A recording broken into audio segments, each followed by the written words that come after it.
Yunus aleyhisselam пайғамбар. Ерте бір заманда жаратқан Жаббар адамдарға тура жолды көрсету үшін Yunus aleyhisselam пайғамбарды елші етіп жібереді. Ол уақыттағы адамдар Аллах тағалаға серік қосып, түрлі жаман әрекеттерге әуес болатын. Yunus aleyhisselam халықты қанша тура жолға шақырғанымен, олар дегеннен қайтпай, пұттарына табынып, табандылық көрсетеді.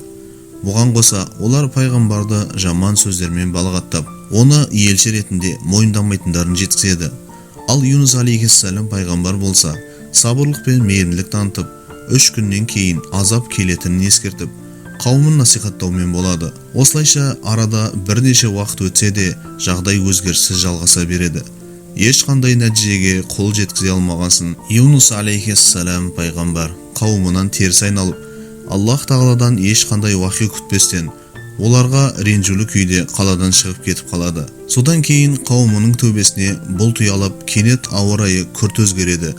Айналаның барлығы қап-қара түтінге оранып, халықтың кеудесіне үрей салады. Бұл Аллах тағала тарапынан келген азап екенін сезген халық, одан арашалап қалу үшін олар дереу Yunus aleyhisselam пайғамбарды іздестіріп, бір сәтте барлығы тәубеге келеді. Осындай жағдайдан кейін жаратқан Жаббар ауа райын қайта қалпына келтіріп, олардың тәубесін қабыл етеді. Осылайша Аллах тағала Yunus aleyhisselam пайғамбардың қауымына мейірімі төгіліп, келіп тұрған азаптан аман алып қалған еді. Бұл пайғамбарлар тарихында ең алғаш болған оқиға. Себебі бұған дейінгі немесе кейінгі пайғамбарлардың қауымына азап келгенде міндетті түрде халықты жермен жексен еткен болатын. Yunus aleyhisselam пайғамбар бірнеше күн қаладан жырақта болып, Аллахтың азабы келіп кеткенін күтеді. Арада уақыт өтіп, Yunus aleyhisselam елге қайтып оралады.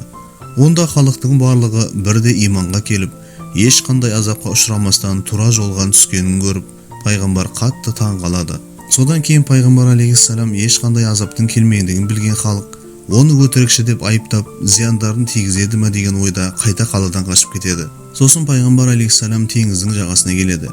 Онда кемені байқап, оған мініп жолға шығып кетеді. Теңіздің ортасына келгенде қатты дауыл тұрып, судың толқындары кеменің ішіне кіре бастайды. Олар суға батуға шақ қалады. Сонда кеменің жетекшісі басқалар аман қалу үшін кеменің ішіндегі бір адамды суға тастау керектігін айтады. Себебі адамдардың көптігі кеменің салмағын ауыр еткенде еді. Кеме жетекшісінің сөзіне келіскен көпшілік ендігі жерде жеребе тастауға бел буады. Жеребе кімге түссе, соны суға тастау керек болады. Содан жеребе тасталып, ол Yunus aleyhisselam пайғамбарға түседі. Осылайша 3 рет тасталған жеребе пайғамбарға қайта түседі. Сосын Аллахтың елшісі шарасыздықтан қап-қара теңізге секіреді. Кенет судың бетіне үлкен кит келіп, пайғамбар алейхиссаламды жұтып қояды. Абдырап қалған Yunus aleyhisselam киттің ішінде жаратқанға жалбарынып, үздіксіз кешірім сұрап, Құранда баяндалғандай былай дұға етумен болады: Раббым, сенен басқа ешбір тәңір жоқ. Расында мен қателесушілерден болдым. Жаратқан Жаббардың бұйрығымен бірнеше уақыттан кейін кит Yunus aleyhisselamды жағаға құсып, ішінен шығарып тастайды. Сол уақыт аралығында оның денесі киттің ішінде болғандықтан әбден жұмсарып қалған еді. Сондықтан Аллах тағала оның денесіне қандай да жәндік жақындап, инфекция жұқтырмас үшін оны арнайы өсімдікке орайды. Өзіне бір шама келгеннен кейін пайғамбар алейхиссалам қауымына оралып, оларға мән-жайды баяндап, Аллахтың сынағында болғандығын түсіндіреді. Халық өз кезегінде пайғамбарды жақсы қарсы алып, бұдан былай оның тура жолға бағытталған насихаттарын ойып тыңдап, жаратқанның жолынан таймай татулықта өмір сүрген екен.